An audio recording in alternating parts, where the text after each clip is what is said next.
Section 1. You will hear a conversation between two friends arranging a holiday. First, you have some time to look at questions 1 to 4.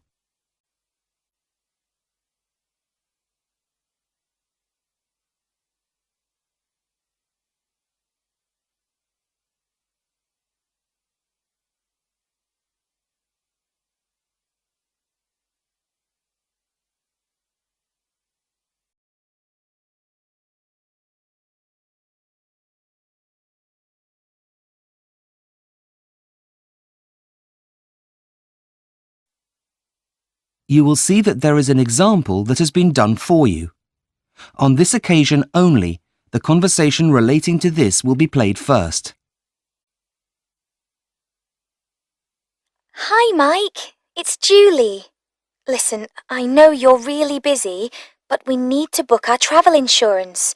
We're leaving in a couple of days after all. Yeah, sure. I'm on my lunch break, so go ahead. The answer is on his lunch break, so A has been chosen. Now we shall begin. You should answer the questions as you listen because you will not hear the recording a second time. Listen carefully and answer questions 1 to 4. Hi, Mike. It's Julie. Listen, I know you're really busy, but we need to book our travel insurance. We're leaving in a couple of days after all. Yeah, sure. I'm on my lunch break, so go ahead. Okay. Well, my first question is what type of insurance do we need? I wasn't sure which to choose. Do we want the bronze, silver, gold, or platinum type of policy? What's the difference? Well, the first only covers medical expenses. The second covers medical and our baggage. And the gold, all of that, plus cancellation, and the platinum covers everything, including legal expenses. Okay, well, if we're travelling in 2 days' time, we don't really need the cancellation policy, do we? What do you think? Well, personally, the only thing that's really necessary is the medical cover. Yeah, but would you think that if you had everything stolen? Yeah, maybe you're right. Let's get the gold. Sorry, don't you mean the silver? I thought we agreed that we don't need the cancellation cover. Oh, yeah, you're right. Silver it is. So, how much is that going to cost us? Well, there are two of us, so let's see. It's £25 for single cover and £40 for a group of up to 3 people. But there are only 2 of us. I know, but it's still cheaper than doing 2 individual policies. That would cost £50. Okay, group cover it is. Right. Now, how are we going to pay? If we pay by debit card, there'll be a 5% discount, but I only have a credit card, and there's a 2.5% charge for that. They don't have an office in central London, so we can't pay by cash. Oh, really? What a pain. Okay, well, I'll just have to use my credit card then. Oh, great, that's sorted then. What else is there? Well, you know that new expensive camera you bought and you were hoping to take some great pictures with? Yes? Well, the policy only covers equipment up to the value of £200, and didn't you say it cost £1,000? No, I bought it for $1,000. Yeah, but that's still more than £200, isn't it? Well, at the time that was around £500, but it's worth less than that now. Maybe only £300? So to cover it, you'd need to pay extra.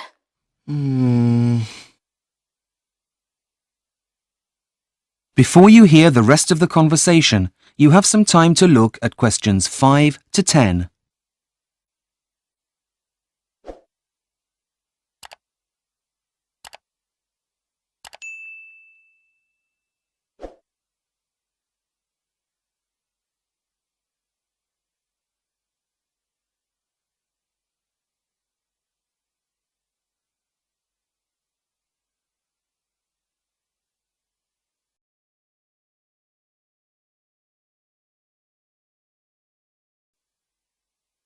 Now listen and answer questions 5 to 10.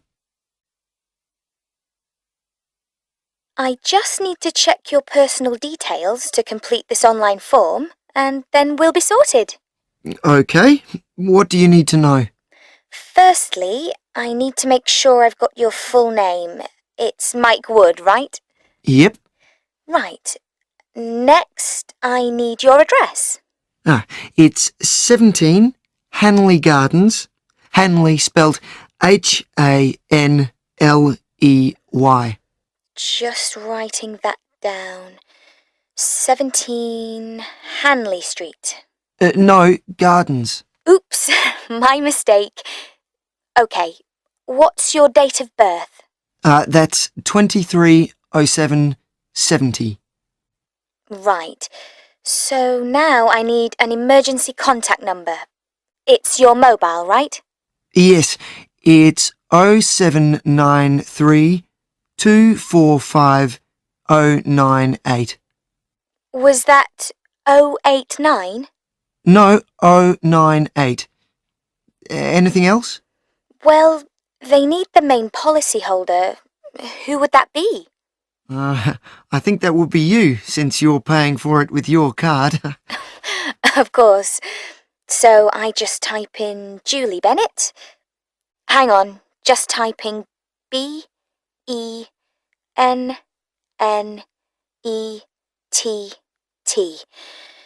OK, we're just about done. All I need to do is enter the dates of departure and return. Well, we leave on Friday, which is the 16th. No, it isn't. It'll be the 17th. Are you sure? Let me check my calendar. Oh, yes, the 17th. Right. So Friday the 17th of July and returning on Friday the 31st. Hang on. If we fly out on Friday the 31st in the evening, it'll be the morning of Saturday the 1st by the time we get back, with the time difference. We don't want our policy to run out before we land now, do we? No, we don't. OK, so return date is Saturday the 1st of August. OK, my goodness, that certainly took longer than I expected it to. I hope our trip is worth it. Trust me, Julie, you'll love it there, especially as you'll have your own personal guide. Yes, OK. See you in a couple of days then. Bye. See ya. That is the end of section 1. You now have half a minute to check your answers.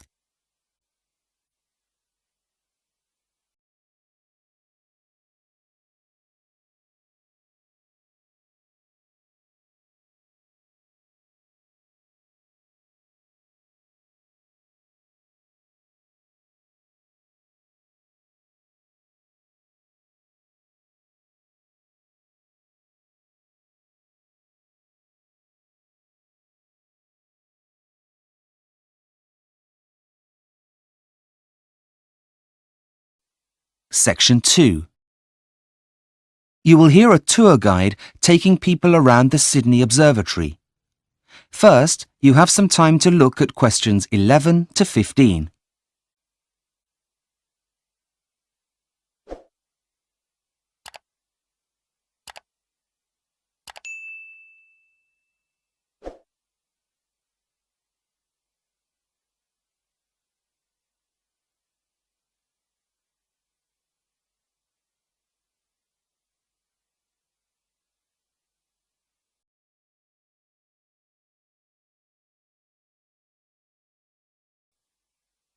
Now listen and answer questions 11 to 15.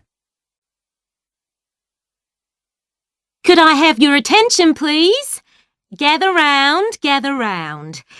My name is Patricia, and I'll be your guide around the Sydney Observatory.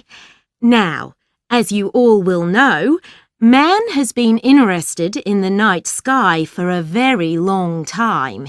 Indeed, before the invention of the compass, it was used by sailors to navigate their way across the world's oceans. A kind of star map, you could say. Now, The site of the museum on Observatory Hill has its own interesting story.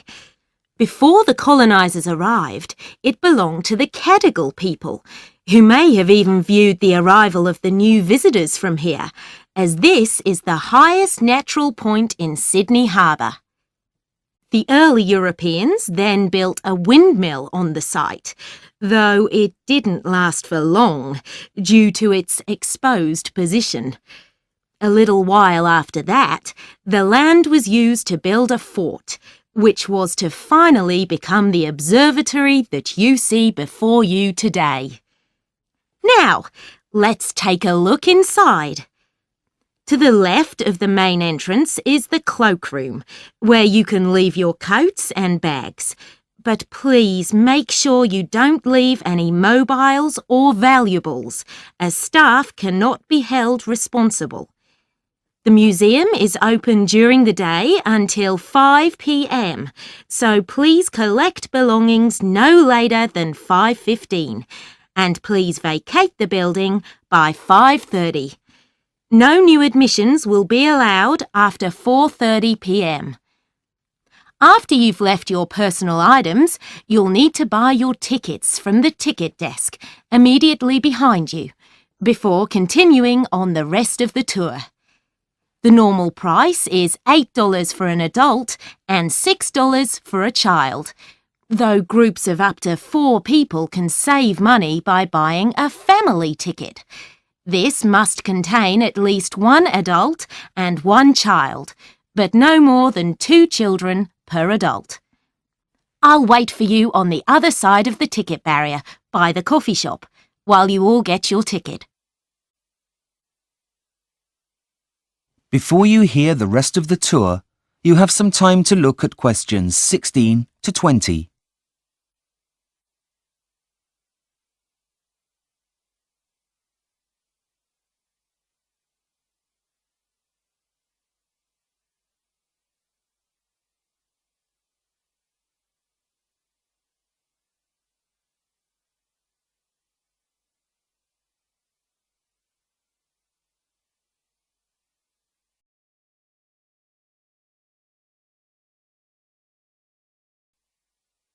Now listen and answer questions 16 to 20.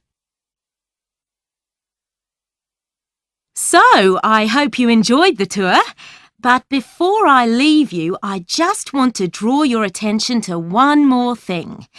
Your observatory ticket also entitles you to visit another of Sydney's famous sites at a 50% discount. You'll find lots on to keep the children entertained. For example, they've got sound workshops where you can have a go at being a DJ. This is called the Sound House, and you'll find it up on the 2nd floor, just after the kids' playground. Look for signs for the Vector Lab workshops if you get lost. For those of you interested in fashion and design, the Lace Study Centre should not be missed. You'll get the chance to look at one of the country's best collections all in one place.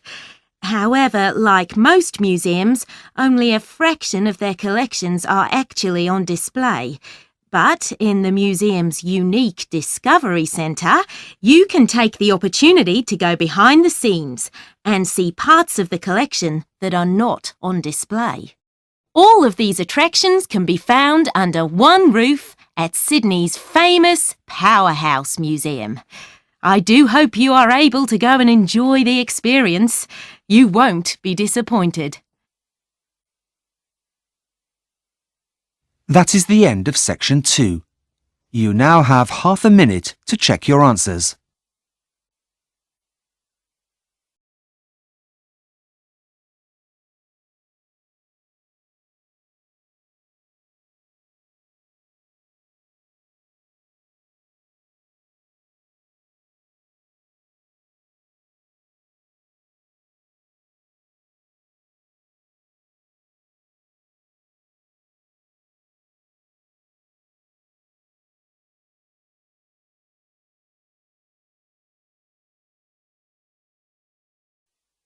Section 3. You will hear two psychology students talking about an essay. First, you have some time to look at questions 21 to 26.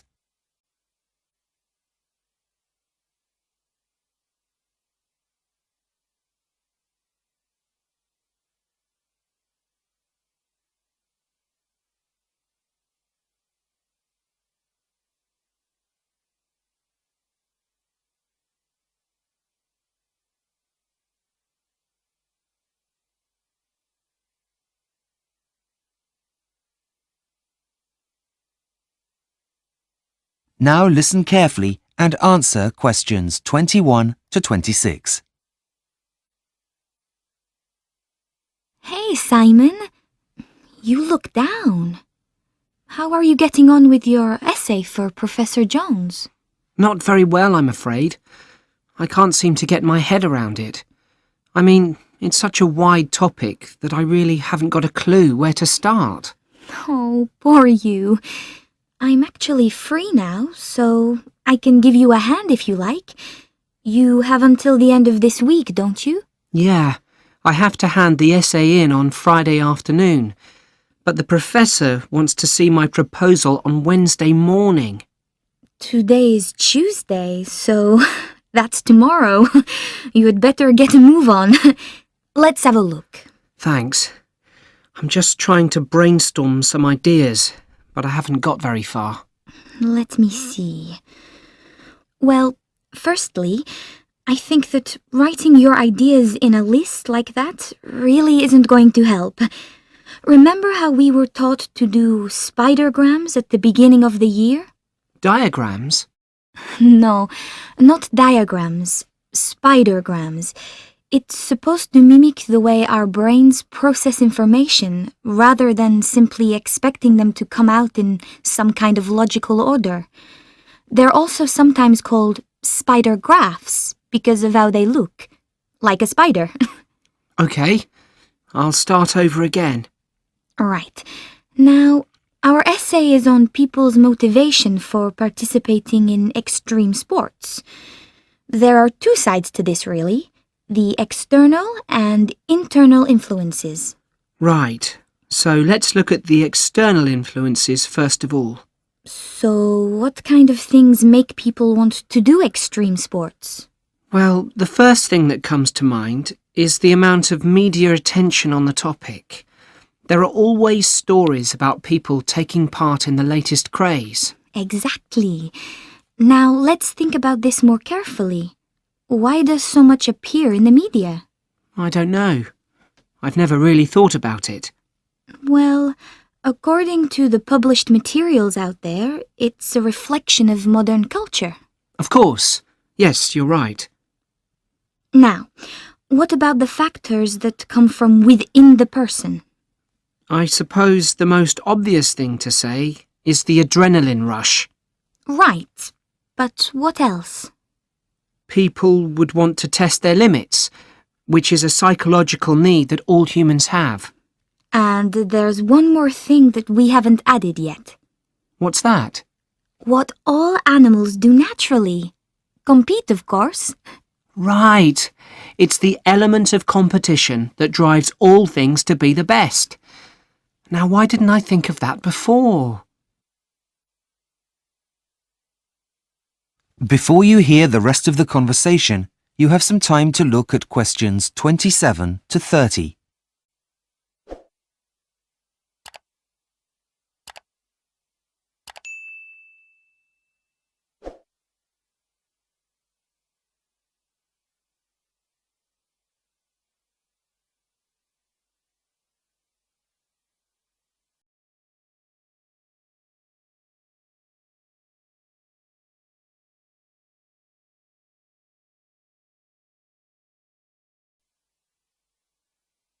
Now listen and answer questions 27 to 30. How much background reading have you done on the topic? Actually, none at all. It's really bad, isn't it? But I just haven't had the time with my part-time job. I know what you mean, but honestly, it's so much easier once you've read around the topic a bit. Did you get a copy of the suggested sources? Because if not, I've got one here. No, I didn't. Thanks, that's a great help. I tell you what, you write down the main points and I'll read it out. OK, go for it. The first one's by a guy called Hans German, and it's called Crossing Borders. It's a research project that was carried out on around 200 participants of extreme sports. It's a really interesting read. OK, what next? The next book was written by a man called Richard Bell and is called Motivation Theories. It gives an overview of thrill-seeking and why people choose to put their lives in danger. Is it long? Yeah, it's quite weighty. Why? It's just I really don't have very long before the essay needs to be in. So, is there anything on there that would help me more quickly? Well, I did find a podcast on the topic. I didn't write down the author's name, but they are called The Mind Files. And it's also about the theories and principles, but obviously doesn't go into as much detail as in a book. That's absolutely fantastic, Therese. How can I ever repay you? Oh, I don't know. A coffee, maybe? Of course, my treat. That is the end of section 3. You now have half a minute to check your answers.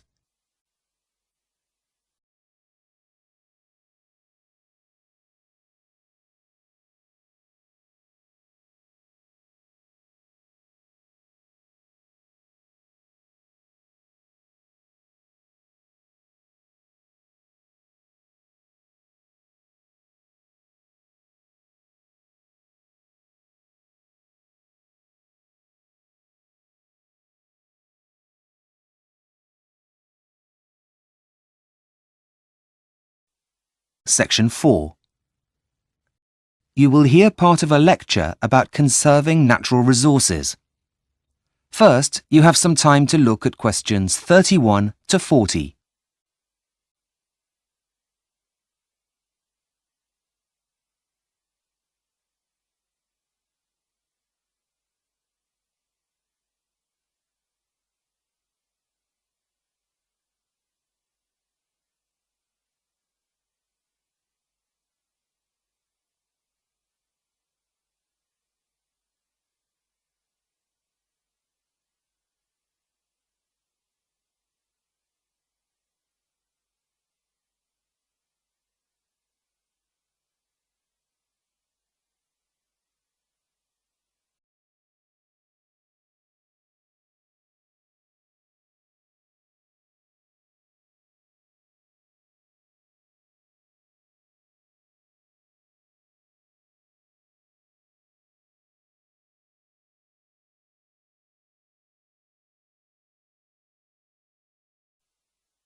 Now listen carefully and answer questions 31 to 40.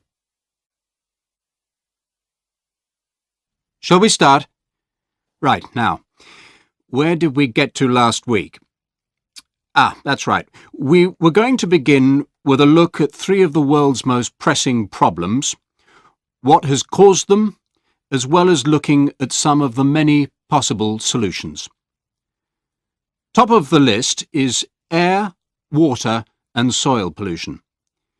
With an ever-increasing demand for food came the increased use of chemical pesticides during the late 1960s.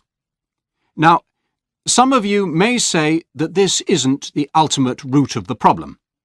Overpopulation is, but you would be missing out a very important step. The increase in population didn't in itself lead to the pollution of the air, water and soil.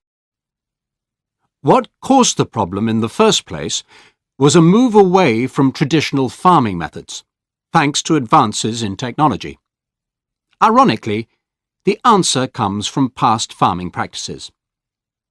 Well, thankfully, the revolution has already begun. Organic farming and a respect for nature's cycles is the key to solving the problem. In second place, though inextricably linked to the first issue, is the problem of the natural resource depletion. By that I mean not only fossil fuels, such as oil, coal and gas, but things we all too often take for granted, like fresh water and essential trace minerals in good quality soil. The main culprit, or guilty party here, is wasteful past management practices from those in power. Even though we knew that there were only finite supplies of traditional energy sources, we behaved like we didn't. The phrase that springs to mind is "ignorance is bliss." But what about a solution? Again, the process has already begun. We need to invest in new, less polluting technologies in our vehicles, which will also help with the first problem, and use more hydrogen technology. That is, produce car engines that run on water. That's the way forward here. Not good drinking water, of course, but saline water, which is in abundance. Finally, we come to the last problem, that of unequal wealth distribution. Every year, more and more land on the planet is owned by fewer and fewer people, which is in direct contrast to the world's growing population. And the reason for this? Quite simply, the greed and corruption of those in power, I'm afraid. The only way to solve this one, and it's a biggie, is for the countries of the world to work together in solidarity rather than against each other in isolation.